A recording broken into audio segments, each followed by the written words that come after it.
मैं पराक्रम सेवा संस्था के सभी पदाधिकारियों को बधाई और शुभकामना देना चाहूँगा कि आपने इस केसरिया की शान, आन बार और शान का जो प्रतीक है केसरिया, त्याग तपस्या का, उसने आज इस भगवा की लाज अगर रखी है तो इस केसरिया बाना ने रखी है। और आज आप पूरे गुजरात में आप केसरिया कर दिया है, इसके लिए मैं आपको बधाई देना चाहूँगा।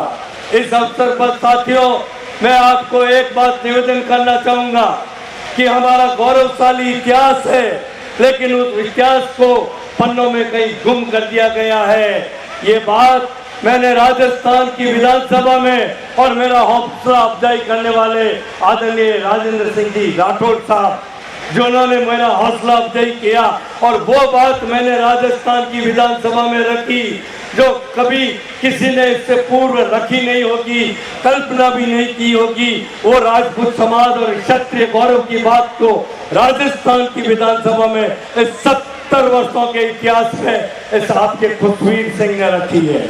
मैं कहना चाहूंगा, इस भारत निर्माण के अंदर ये बात राजस्थान की विधानसभा में मैंने कही है।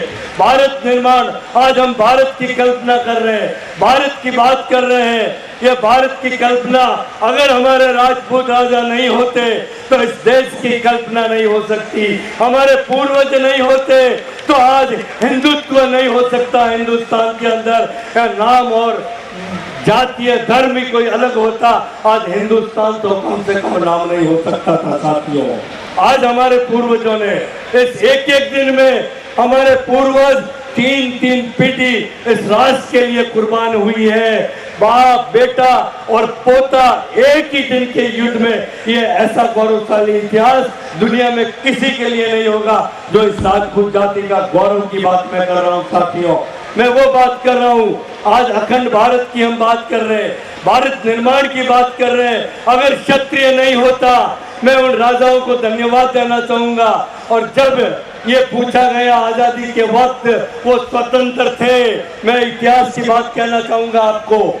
आजादी के वक्त राजा स्वतंत्र थे, यूएनओ में उनको मान्यता थी। वो अगर चाहते तो अपना स्वतंत्र राष्ट्र बना सकते थे, वो चाहते जहां वो रह सकते थे।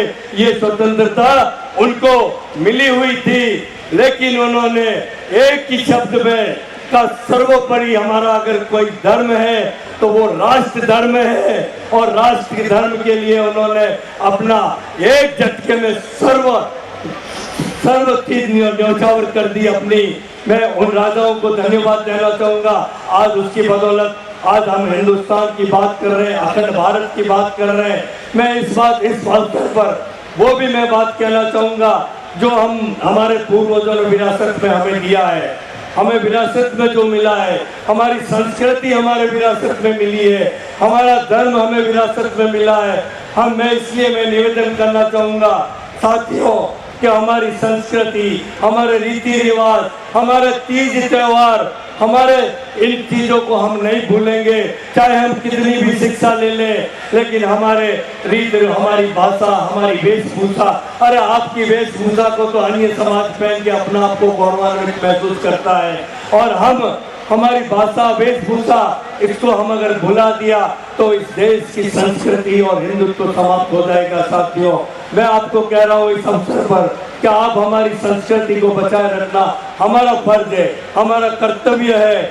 मैं ज्यादा इस बात को नहीं कहते हुए एक बात जरूर कहना चाहूंगा कि हमारे इतिहास में अकबर महान पढ़ाया जाता है। मैंने राजस्थान की विधानसभा में इस बात को रखा कि हमारे जामनगर के महाराजा दिग्विजय सिंह जी, महाराजा रणजीत सिंह जी, जिनके नाम से रणजीत ट्रॉफी होती है।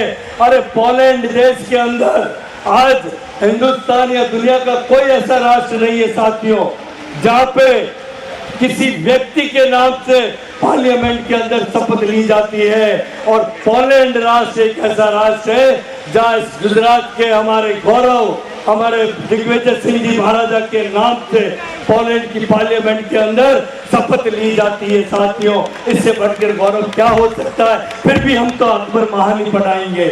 मैं कहना चाहूंगा हमारे इतिहास को तोड़ मरोड़ कर रखा है। इस राजपूत के इतिहास को हमारे तोड़ मरोड़ के जो प्रस्तुत किया है, और इसके लिए साथियों हम लोग जिम्मेवार हैं, हम राजनीति दल जिम्मेवार हैं। हमारी रोटियां सेकने के लिए, हमें वोट बटोरने के लिए हमने इस राजपूत को एक विलेन के रूप में प्रस्तुत किया है। अगर दूसरा कोई किया है इस राजपूत को विलेन के रूप में प्रस्तुत, तो इस फिल्म जगत ने किया है अपने पैसे कमाने के लिए, अपना व्यवसाय चलाने के लिए इस राजपूत समाज की छवि को दूर बेहतर करके रख दी है। मैं चाहूंगा साथियों, जिस तस्वीर को बदल के रखा है इन फिल्म इंडस्ट्री ने, इन राजनेताओं ने, और मैं कहना चाहूंगा मैं आज हम बाबा साहब की बात करते हैं, ये मैंने राजस्थान की विधानसभा में कही है कि बाबा साहब को हम याद करते हैं।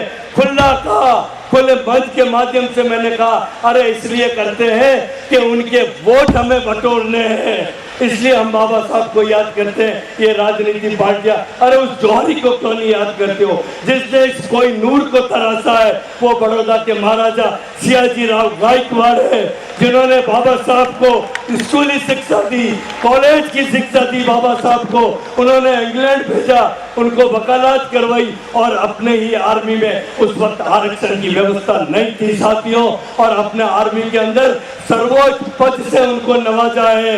अरे उनको कोई याद नहीं करेगा क्योंकि उनका वोट बैंक संगठित नहीं है। आप सोचो, इस चुनौती का आज ऐसे एक संदेश लेके जाएंगे, इस चुनौती को स्वीकार करके जाएंगे। अरे सियाजी राव गायकवाड़ को कोई याद नहीं करता, कोई राजनीति दल याद नहीं करती। उनको तो विलेन के रूप में प्रस्तुत किया, उन राजाओं को विलेन के रूप में प्रस्तुत किया। उनके बिना इस भारत की कल्पना अधूरी होती, भारत देश कम से कम निर्माण नहीं हो सकता था साथियों। मैं समय अधिक हो गया है और किसी बात अवसर पर मैं मेरी मन की बात आपको प्रस्तुत करूंगा, लेकिन आज यहाँ से एक संकल्प लेकर जाएंगे। और मैं धन्यवाद दूंगा मैं पराक्रम सेवा संस्था को, जिन्होंने इन युवाओं के लिए स्किल डेवलपमेंट की बात, एंटरप्रेन्योर की बात, जो आप प्रशिक्षण देने की जो बात कर रहे हैं, मैं आपका इसके लिए बहुत बहुत धन्यवाद और साधुवाद देना चाहूँगा साथियों।